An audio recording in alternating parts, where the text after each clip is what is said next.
I'm going to start briefly just reading a little bit out of my paper that I wrote for this research project. Women in Iran after the revolution of 1979 had drastic rules applied to them by law. After the revolution, women thought that they were going to have new power within Iran. They were not the new women of Iran as they thought they would become with the new regime. Female supporters of the revolution were led to believe that their support would give them a new identity within the new regime. However, this was completely flawed.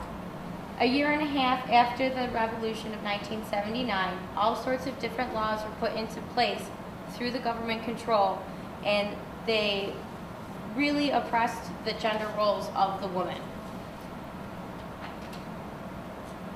As we can see here, this is a picture from 1970s. We have young ladies at college. As you can see, they're wearing skirts, heels, bright colored clothing. No one is wearing a veil. There's no covering. There's no need to be covered from head to toe as we do think of today. Women in Iran are covered. Their education was highly promoted in the 1970s, and it was thought that it was good to get women involved in the educational field to make the country better off and to have good education for everyone. They were also encouraged to be politically involved, and that's why a lot of women did get involved in the Iranian Revolution in 1979. They really sought to have a sexual revolution and change their gender roles. Their gender roles, however, were after the revolution were dictated through the forms of government without regard to the women's own thoughts, and they were based upon economic, political, and social stigmas as well as tradition. Gender roles within the society were strictly guided through separation of sexual division of labor, economic motives, and globalization, and how that will affect the change in the Iranian belief system.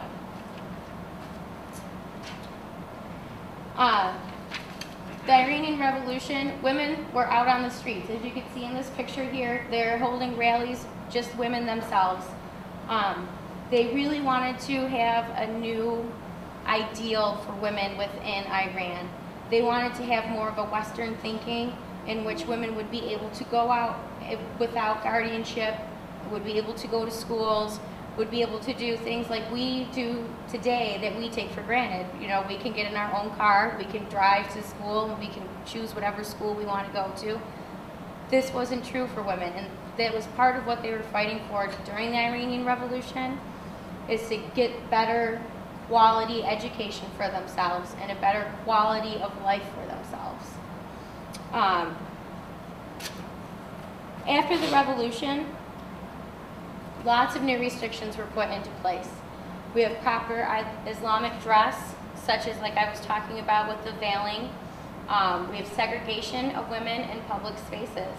Even on the bus, as women weren't allowed to drive their own car, to even have driver's licenses, they couldn't even sit in certain spots on the bus. They could not be in certain public places after certain times.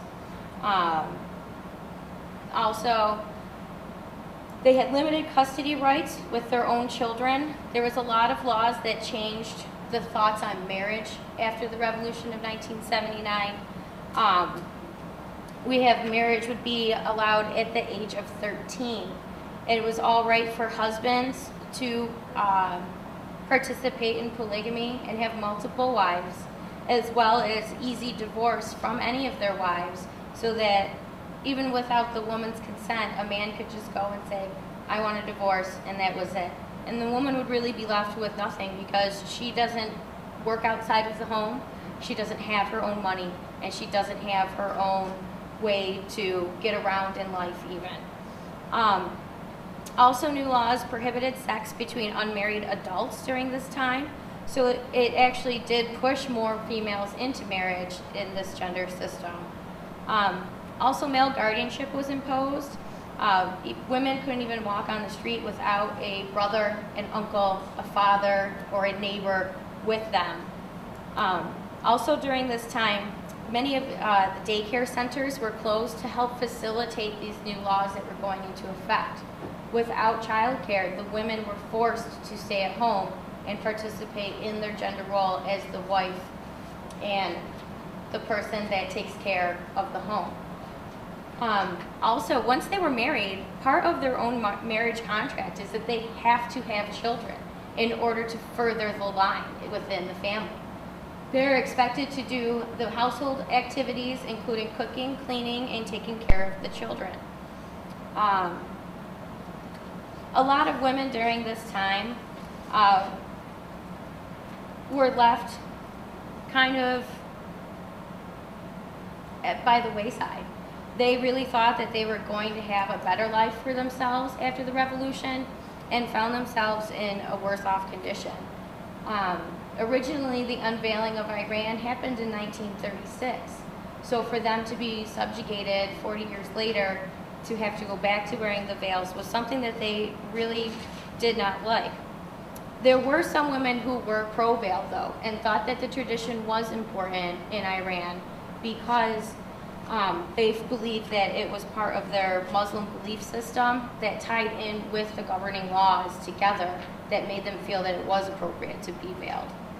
Which is kind of confusing because you do have two schools of thoughts, those who do want to be veiled and those who do not.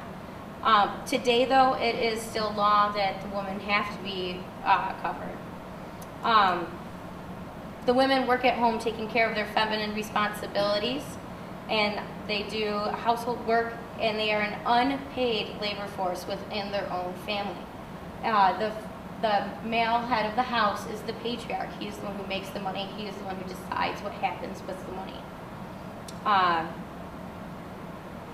Also going along with this is the fact that men state that a woman without children was like a fruit tree that had dried up without producing fruit because of the expectation that children would come from the marriage.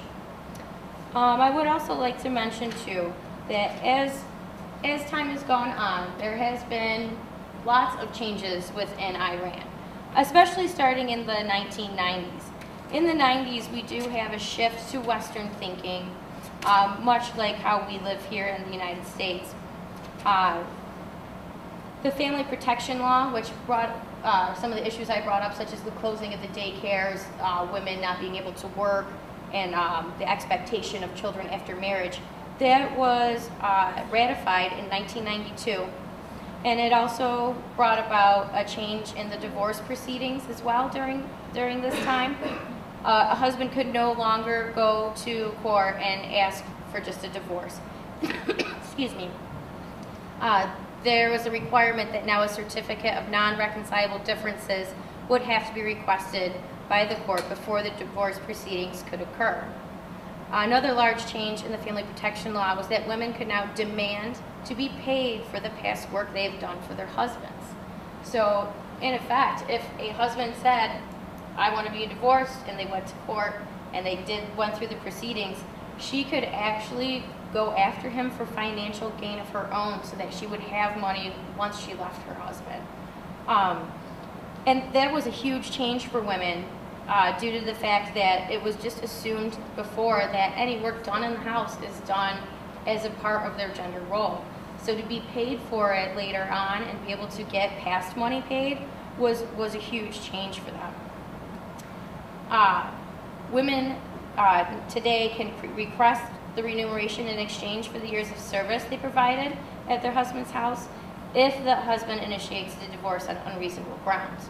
So if, for example, a wife was say, cheating on her husband, she would not be paid for her past work. But if it was the husband that went out and decided to do this, or he did something for a bad reason, then she could get the money. Women are also afforded the chance now that they can go out and seek jobs in the workforce labor, and there's more educational opportunities available.